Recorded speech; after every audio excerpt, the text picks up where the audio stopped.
Alléluia. Amen. Donc ce soir, on va partager la parole de Dieu. On parle toujours de la puissance. La dernière fois, on parlait de quelque chose de très important. Je veux d'abord qu'on commence comme ceci. Exode, chapitre 20. Exode, chapitre 20.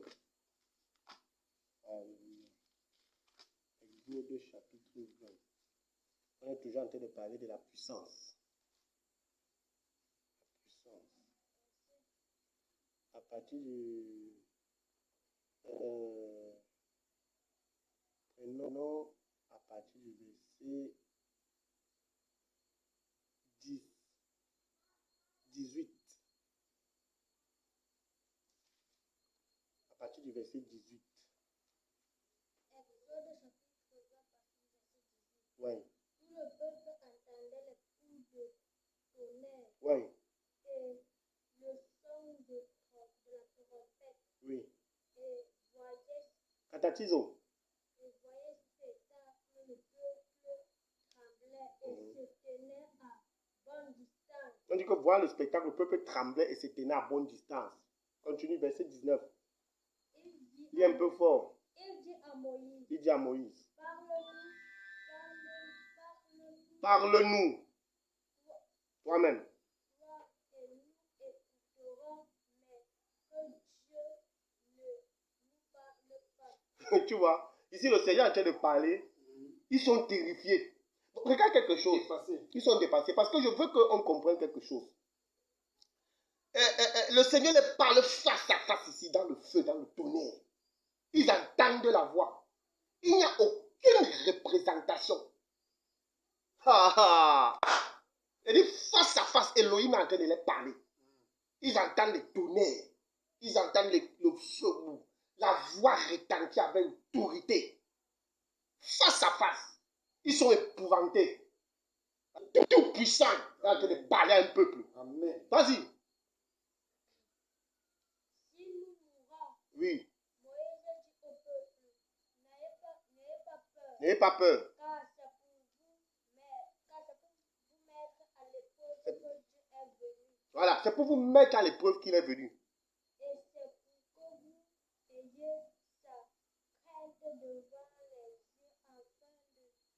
pas pécher. Voilà.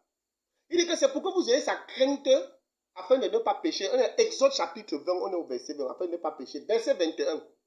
Le peuple restait à bonne Le peuple restait à bonne distance. distance. Mais Moïse s'approcha de la nuée où se trouvait Dieu. Verset 22. Donc le peuple était à distance, ils écoutaient. Mais Moïse s'approchait. Continue. L'Éternel annonça à Moïse. Oui. Voici ce que tu diras aux Israélites. Voilà. Vous avez vu Oui. que je vous Voilà le parlé verset que je depuis voulais. le ciel. Vous avez vu que je vous ai parlé depuis le ciel. Continue. Vous ne ferez pas de Dieu Oui. en argent Vous ne ferez pas de Dieu en argent et en or et en or pour me les associer. Vous ne vous en ferez pas. Vous ne vous en ferez pas. C'est un autel en terre. C'est bon. C'est là où je voudrais qu'on lise. Parce qu'on a parlé de quelque chose dernièrement. On disait que la colombe, que la colombe est descendue, donc, que le Saint-Esprit vint sur lui. Allons dans Luc chapitre 4 très rapidement. Luc chapitre 4. Parce que ici, on est toujours dans le livre de Marc, n'est-ce pas? Chapitre 6. On va prendre Luc chapitre 4. Oh, j'aime la parole du Seigneur, j'aime la parole du Seigneur. Très rapidement, on n'a pas assez de temps. Luc chapitre 4. Voilà. On était à partir du verset 18. Lui dit, l'Esprit du Seigneur l'Éternel est sur moi parce qu'il m'a consacré par onction pour annoncer la bonne nouvelle aux pauvres. Il m'a envoyé pour guérir ceux qui ont le cœur brisé. Bon, là où je voudrais qu'on lise autant pour moi, c'est quand il s'est fait baptiser. Jésus-Christ, non. Quand il s'est fait baptiser. Alors dans le livre de Matthieu, très rapidement, on va voir quelque chose. Voilà. Attendez que j'y arrive là-bas. Il s'est fait baptiser. Et voilà. On dit. Dès qu'il fut baptisé, en chapitre 3, à partir du verset 16. Matthieu chapitre 3, à partir du verset 16. Parce qu'il faut qu'on ait le fil des choses. Il y a quelque chose de très important que j'ai envie de dire ici, c'est important. Matthieu chapitre 3 à partir du verset 16. Oui. Dès qu'il fut baptisé, Jésus sortit de l'eau. Oui. Alors le ciel s'ouvrit, puis lui fondit et il vit l'Esprit de Dieu descendre comme une colombe. Voilà. Tu vois, non? Il dit qu'il vit l'Esprit de Dieu descendre comme une colombe. Voilà. Une colombe est descendu comme. Il dit que le Saint-Esprit est descendu comme. une colombe. Les gens pensent beaucoup que c'est là. Voilà. Le descend. Voilà. C'est une personne qui est descendue. On va voir que le Saint-Esprit c'est une personne parce que le Saint-Esprit parle. Amen. Le Saint-Esprit même peut être attristé. Bon, ce que je veux qu'on relève ici, c'est quelque chose. C'est que dans Exode, je veux que tu me donnes ta Bible. Je veux que tu me donnes ta Bible parce que la mienne est là en anglais. Merci. Donne-moi. Je reviens dans Exode. Ça veut dire que je vais prier. Je reviens dans Exode. Très rapidement. Chapitre 20. Je reviens dans Exode chapitre 20. Voilà. À partir du verset 22. Voilà. Exode chapitre 20 à partir du verset 22. L'Éternel annonça à Moïse, voici ce que tu dis aux Israélites. Vous avez vu que je vous ai parlé depuis le ciel. Vous ne verrez pas de Dieu en argent ou en or pour me les associer. Vous n'en ferez pas. Tu vois, vous n'en ferez pas. Je vous ai parlé depuis le ciel face à face. Il les a dit ça. Mais ici maintenant, il y a un problème avec nos traductions de la Bible. Et je vais dire quelque chose. Pour ceux qui ont fait les études théologiques, ils le savent. Mais je ne sais pas pourquoi ils ne peuvent pas dire ça aux gens. Pour ceux qui ont même fait des études bibliques profondes, ils le savent. Je ne sais pas pourquoi ils ne peuvent pas dire aux gens. Beaucoup de traductions de la parole de Dieu sont truquées, sont falsifiées. C'est pour ça que tu vas voir, par exemple, quand on sort une version, après l'équipe qui a été dans la sortie de la première version, par exemple, certaines qui vont être touchées par la vérité vont sortir des versions révisées. Tu vois un peu? Ils vont sortir des versions révisées. Comme par exemple, ici, tu as un Louis II 21. Ça, c'est une version révisée. Ça, c'est Louis II le premier. Ici. Je vais par exemple regarder les dates de parution et de publication. Ici. Ça, c'est la version, je crois, de peut-être 40. De 1940. Ça, c'est les vieilles versions. Donc ici, là, comme c'est la Bible que quelqu'un a dédicacée, de Love World Ministry. Tu vois que on va sortir la version révisée ici. Les textes vont changer. Certains versets clés vont revenir dans leur traduction initiale et originelle. Par exemple, il y a un passage comme dans le livre, par exemple, de Jean. Là où Jésus dit que si vous ne croyez pas qui je suis, vous allez mourir dans vos péchés. Mais la version originelle, Jésus dit là-bas que si vous ne croyez pas que je suis. Maintenant, c'est par rapport à la divinité de Jésus-Christ. Parce que, je vais vous dire quelque chose. La Bible a été compilée en une seule, a été fait par le système catholique romain avec un érudit qu'on appelait Jérôme, un prêtre catholique. C'était sous les ordres du pape Damas. Ça veut dire que quoi? Ça veut dire que sous le règne de la papauté. C'est lui qui a rassemblé parce que la Bible c'était pas compilé comme ça. C'est eux qui ont compilé, ils ont sorti la première Bible, la vulgaire, du grec en latin. Du grec en latin d'abord, la première Bible était en latin. C'était une exclusivité du catholicisme romain. Ce qui va se passer, c'est qu'ils ont européanisé la traduction de la parole de Dieu. Ils ont mis leur divinité dedans, à partir de l'appellation des noms. En réalité, le véritable Dieu des Hébreux, c'est Elohim. Mais ils vont changer, ils vont mettre Dieu, qui est Deus en latin. Maintenant, quand tu prends Deus en latin pour traduire Dieu, ça te donne plutôt Zeus. Ça ne te donne pas Elohim. C'est quelque chose, c'est terrible. Quand tu étudies, tu réalises ça. Même quand tu entres dans le logiciel Google, qui est un logiciel informatique pour travailler, quand tu tapes Deus, Deus te donne Dios. Dios va maintenant te donner Zeus. C'est les divinités européennes. Ça n'a rien à voir avec le Dieu véritable des Hébreux. Et ça expose maintenant au polythéisme. Or, les Hébreux n'étaient pas polythéistes, ils étaient monothéistes. Ils croyaient à un seul Dieu. C'est pour ça que quand tu lis Deutéronome chapitre 6, verset 4, il dit, écoute Israël, votre Elohim est un seul Elohim. C'est-à-dire que votre Dieu est l'unique Dieu. Il n'y a pas deux, il n'y a pas trois dieux qui font un Dieu. Ça n'existe pas dans la parole de Dieu. Et le Dieu là qui est Elohim est devenu un homme. Donc quand tu prends par exemple la version révisée ici, de Louis II, quand tu lis 1 Timothée chapitre 3, vous allez voir quelque chose. 1 Timothée par exemple, le chapitre 3. Vous qui allez suivre l'enseignement, si c'est très important dans le monde entier. 1 Timothée chapitre 3, le verset 16. On vous dit, et tous le reconnaissent, le mystère de la piété est grand. Dieu est apparu comme un homme. C'est-à-dire que Dieu est devenu comme un homme. Ici, il n'y a plus de débat à faire sur la divinité de Jésus. Mais on va prendre une autre version qui est Louis II. Donne-moi la Bible là. Oui, celle-ci. Donne-la-moi. Donne-moi la Bible là. Parce que d'aucuns, quand on les parle, ils pensent que non. C'est l'amusement. D'aucuns, quand on les parle, ils pensent que peut-être on parle parce que on se vante de trop connaître. On se vante de trop... Non, c'est pas qu'on se vante de trop connaître bien, mais c'est la vérité. La vérité doit être restituée. C'est très important. La vérité doit être restituée. La vérité doit être restituée. La Bible dit que tu connaîtras la vérité et la vérité t'affranchira. La vérité va te rendre libre. Beaucoup de gens adorent ce qui n'est pas Dieu aujourd'hui, sans le savoir. 1 Timothée chapitre 3, verset 16. Tu vois, on dit plutôt ici que et sans contredire le mystère sans contredire le mystère de la piété est grand. Celui qui a été manifesté en chair, ils sont dit celui qui a été.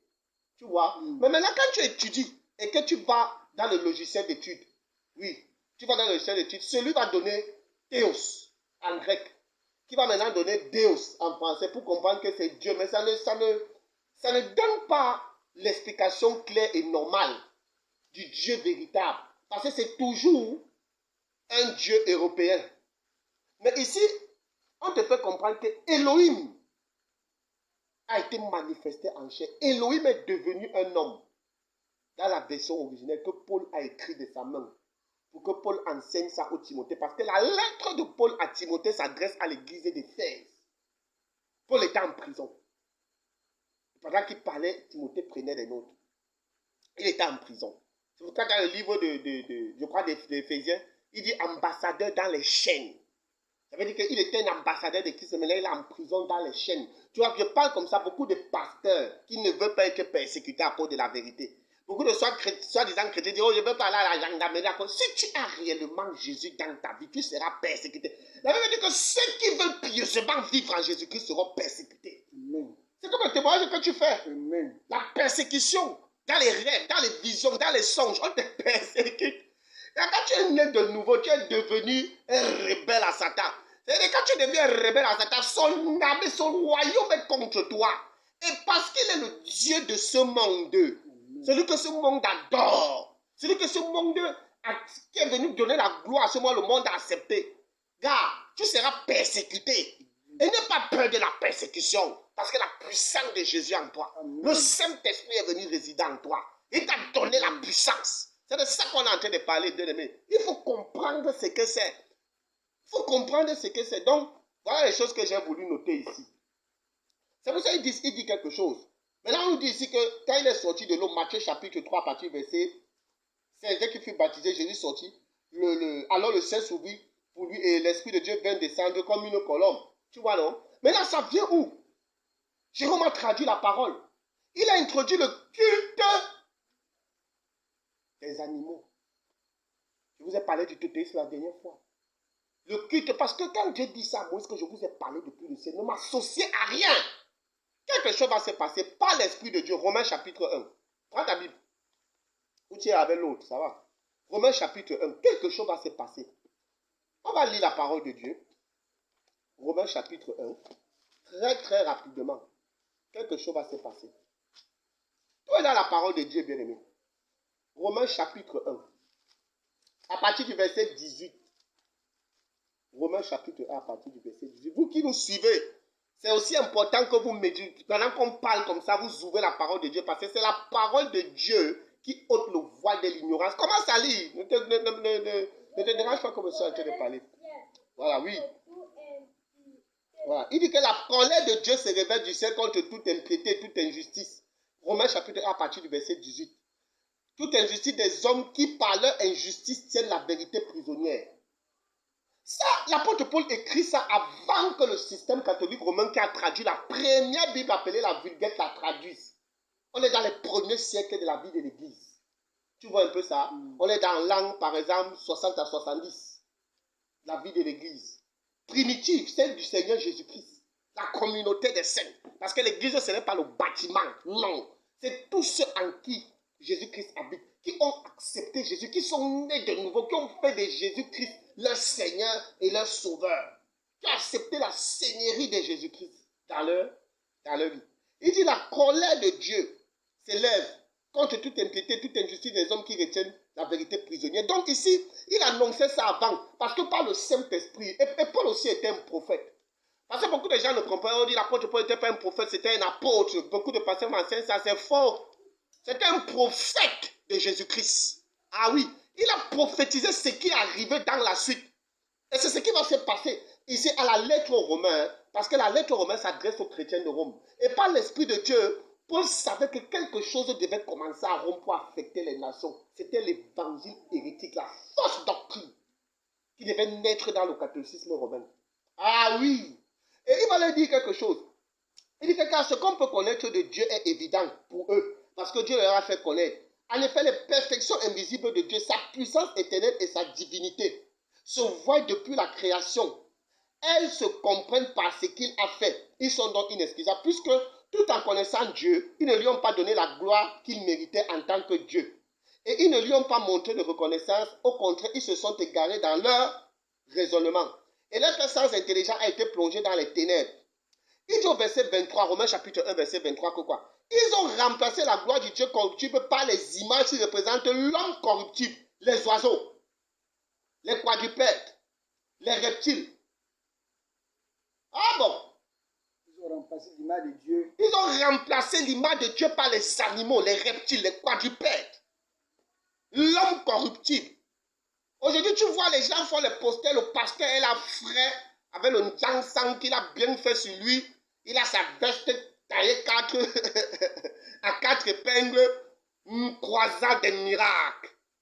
Oui. Ça dit, on te montre que le business a un bon produit marketing. C'est-à-dire que l'homme, si c'est le pasteur, le frère, le mignon, ah oui, ça frappe au regard, ça attire. L'homme corruptible. Oh, l'homme est corruptible. Pourquoi au lieu de mettre son image, on ne peut pas mettre la parole de Dieu en gros caractère? Et ça, tu le dis à quelqu'un que l'église du 21e siècle, c'est devenu un genre. À l'époque, on était à la fin du 20e siècle quand on grandissait. Quand on arrivait dans les chapelles, quand on arrivait dans les édifices qui servaient de rassemblement pour les chrétiens, les versets bibliques étaient remplis partout. Les versets bibliques étaient sur les murs. Et quand tu lisais ça, tu avais une sorte de crainte. Quand tu voyais même les plaques qui annonçaient certains programmes, ce n'était pas la photo des pasteurs, on mettait les versets bibliques. On pouvait par exemple dire, prépare-toi à rencontrer ton Créateur. On pouvait dire, car tous ont péché et sont privés de la gloire de Dieu. Et tu lisais la parole et quelque chose, tu avais comme un choc dans ton esprit. Mais aujourd'hui, ça a disparu. C'est l'homme corruptible qui est au devant de la scène. C'est l'homme. Et la parole de Dieu avait déjà annoncé ça. La parole de Dieu avait annoncé qu'ils ont remplacé l'image de Dieu incorruptible représentant l'homme. L'image de Dieu, c'est sa parole. Et Dieu peut que vous ayez parlé face à face.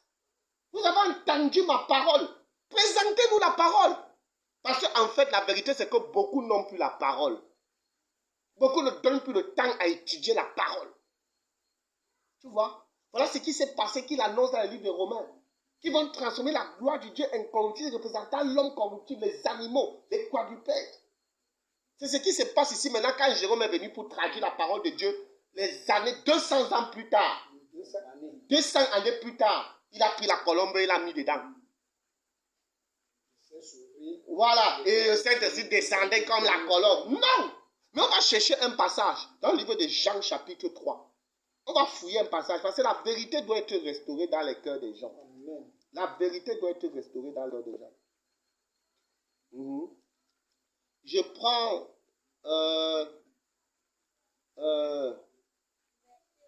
Jean chapitre 3. Voilà, voilà, voilà.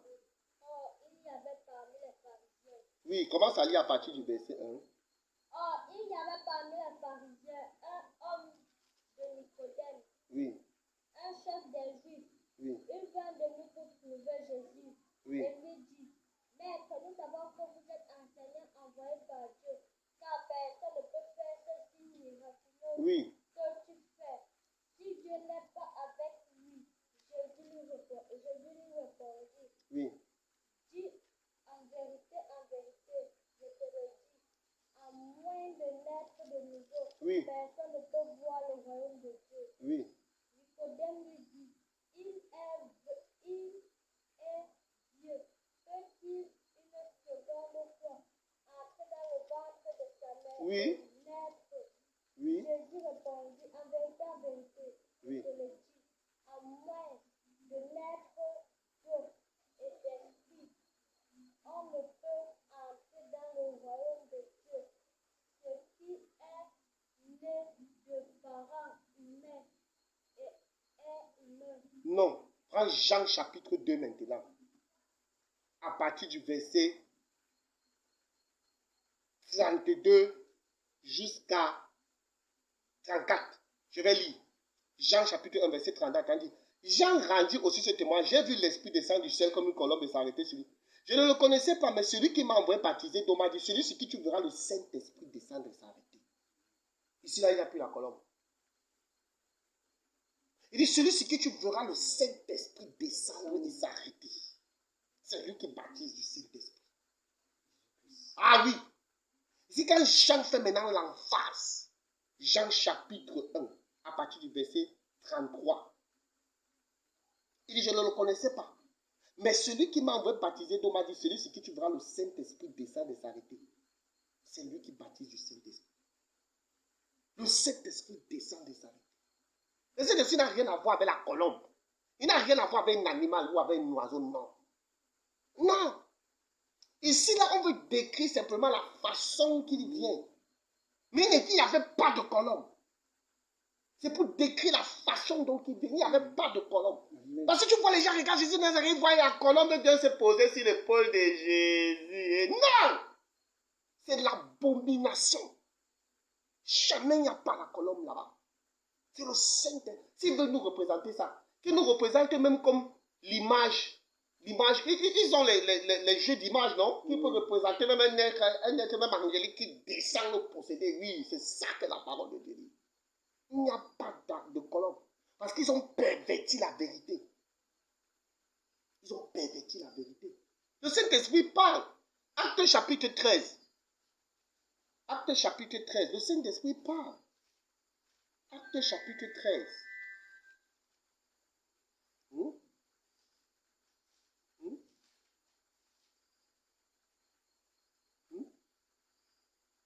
Verset 2. Tu arrives là-bas, tu commences à lire. Acte chapitre 13 à partir du verset 2. Je vous assure, bien aimé, c'est terrible. Moi, je suis déjà là. Cependant, pendant qu'il rendait un culte au Seigneur et qu'il jeûnait, le Saint-Esprit dit, mettez-moi à part Paul et Barnabas pour la tâche à laquelle je les ai appelés. Le Saint-Esprit dit, il a parlé au travers d'une personne qui a prophétisé.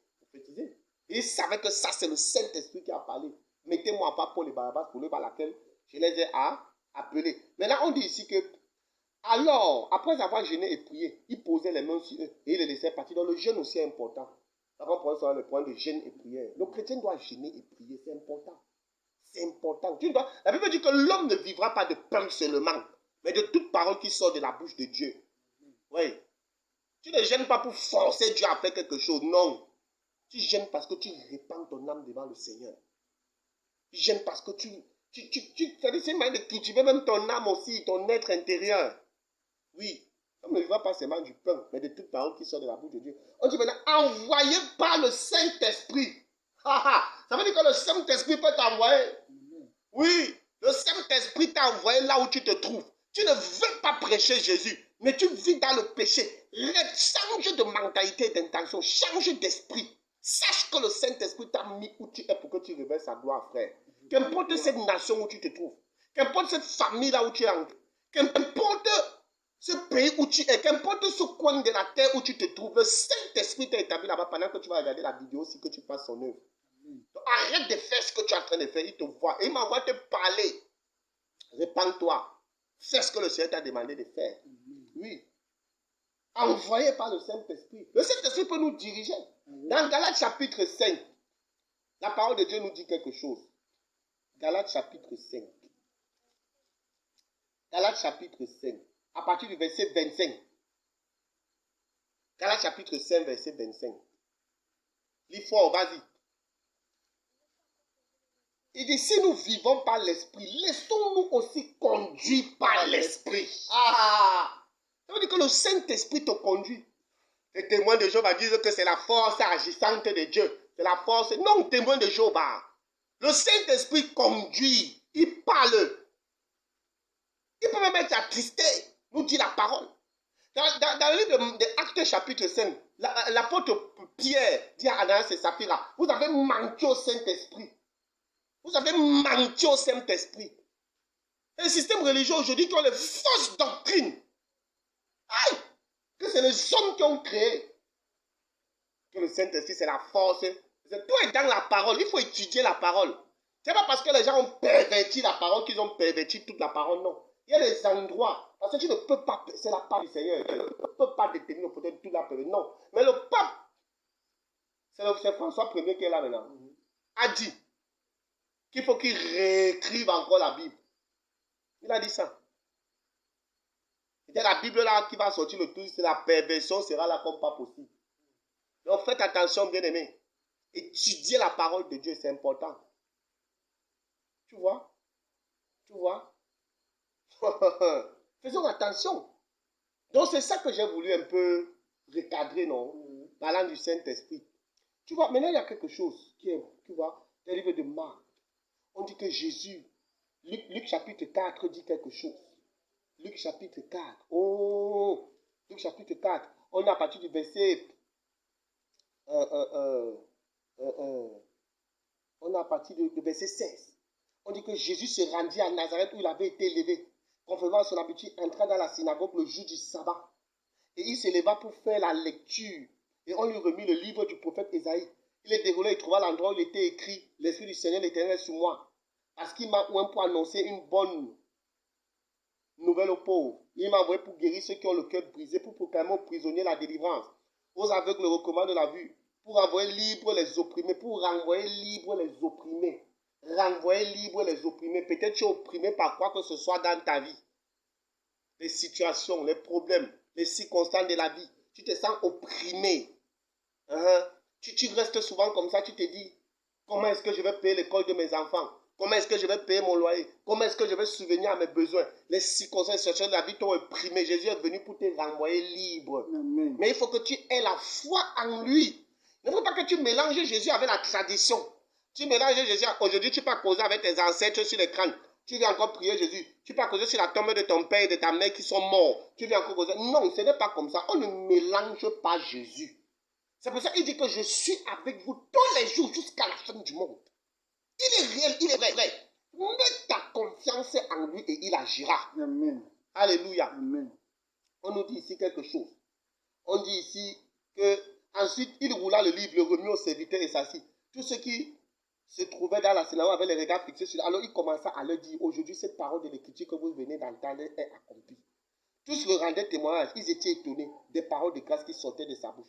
Et ils disaient, n'est-ce pas le fils du charpentier? Je leur ai dit, vous allez sans doute me citer ce proverbe, médecin, guéris-toi toi-même.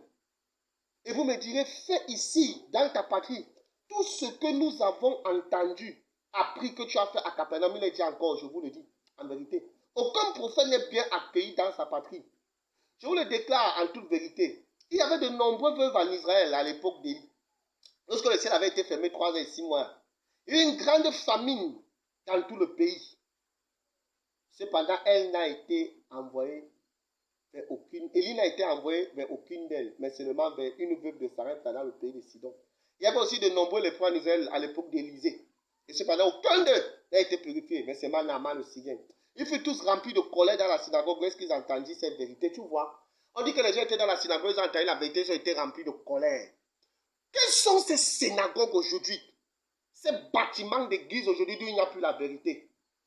Ou quand tu viens avec la vérité, les gens sont remplis de colère. Combien sont même ceux qui regardent la vidéo, s'ils entendent la parole de Dieu, au lieu qu'ils disent, Seigneur, voilà ta parole qui va libérer ma vie, ils sont plutôt remplis de colère. Répands-toi. Ne sois pas comme les habitants de Nazareth. Il y a des gens qui sont dans des cathédrales, dans des dénominations, dans des religions. Ils sont dans les églises chaque jour, les chapelles. Ils n'aiment pas la vérité.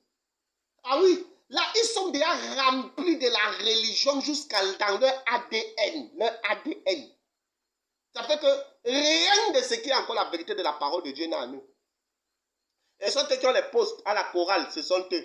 Anciens de l'église, ce sont eux. Conseillers de l'église, ce sont eux. Pasteurs, ce sont eux. Cardinaux, archibishops, évêques, prophètes, ce sont eux. Des sorciers, des hiboux qui sortent la nuit. Les gens-là. C'est pour ça que j'aime la chanson qui dit jamais, jamais, jamais ne sois pas caméléon. Jésus n'aime pas cela. La nuit, tu es sorcier. Le jour, tu es choriste. Oui, il y a des gens comme ça.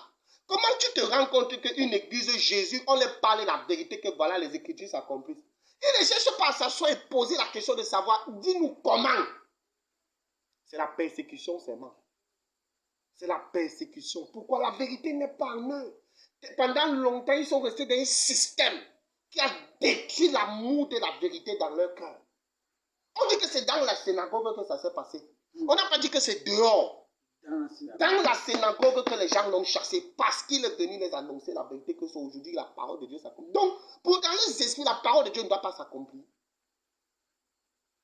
Ce sont nos églises d'aujourd'hui. On dit, ils s'élevaient le chasseur. Donc, ils ont commencé non seulement par le chasser, même de la ville.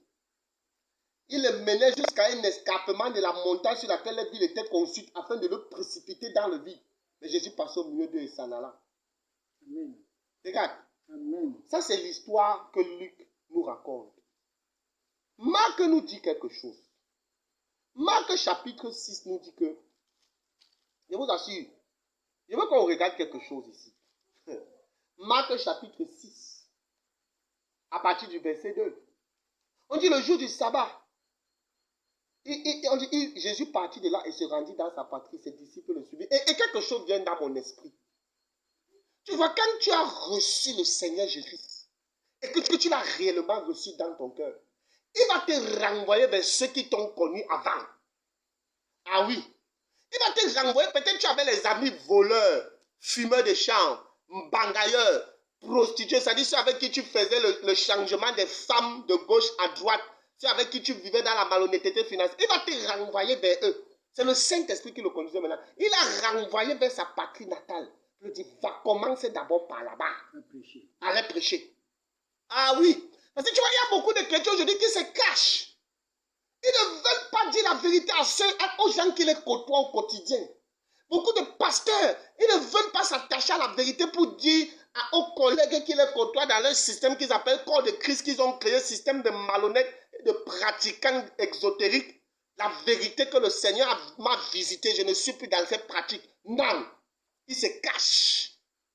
Ils ne veulent pas dire la vérité. Jésus est rentré devant ces gens de son village, de sa ville, il les a dit la vérité. Ils l'ont chassé. Mais avant même qu'ils ne le chassent, Marc nous dit quelque chose. Marc nous dit que le jour du sabbat, il s'est mis à enseigner dans la synagogue. Beaucoup de gens l'entendirent, ils étaient étonnés, ils disaient, d'où cela lui vient-il? Quelle est la sagesse qui lui a été donnée? Comment de tels miracles se font-ils par son intermédiaire? Ça veut dire qu'il a fait des miracles là-bas. Marc nous dit qu'il a fait des miracles.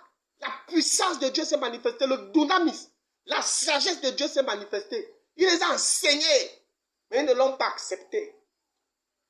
Ils n'ont pas accepté sa sagesse. Ils n'ont pas accepté son enseignement parce que la sagesse là ici, le mot grec c'est Sophia. La sagesse. La sagesse. Sophia. Sophia, oui. Tu vois, c'était à cause de l'appel, ils donnent même le nom, ils ne connaissent pas. Quand tu vois un enfant, on l'appelle Sophie, Sophia, ça veut dire la sagesse. Mais il y a des Sophia qui regardent. Tu es dans une vie qui ne glorifie pas le Seigneur. Sophie, le Seigneur t'appelle pendant que tu regardes cette vidéo. Amen. Dans la prostitution dans laquelle tu te trouves, sors de là, change de mentalité et d'intention. Va travailler normalement, change d'esprit. Laisse ce groupe de femmes, de filles qui te détruisent. Laisse cette vie de tabagisme et d'alcoolisme. Oui, Sophie, Sophia, c'est Jésus. Amen. C'est Jésus. Reviens au Seigneur Jésus-Christ. Tu es la sagesse. Ne détruis pas ta vie. Ah oui, ne détruis pas ta vie. On dit, n'est-il pas le fils du charpentier, le fils de Marie, le frère de Jacques, de Joseph? Je disais ici que Marie n'est pas restée vierge éternelle. Elle avait les enfants. Elle n'est pas restée vierge éternelle. Non, elle avait les enfants. Et la parole de Dieu nous donne les enfants tant qu'elle avait. Maintenant, je veux qu'on regarde quelque chose sur le mot sagesse. Je veux qu'on regarde quelque chose sur le mot sagesse. Alléluia. Amen. Je veux qu'on regarde quelque chose sur le mot sagesse. Le mot sagesse, très important. Le mot sagesse. Alléluia. Amen. Ici, je vous ai dit, le mot sagesse, ça vient du mot grec Sophia. Ça veut dire la sagesse large et pleine d'intelligence, utilisée pour la connaissance des choses très diverses.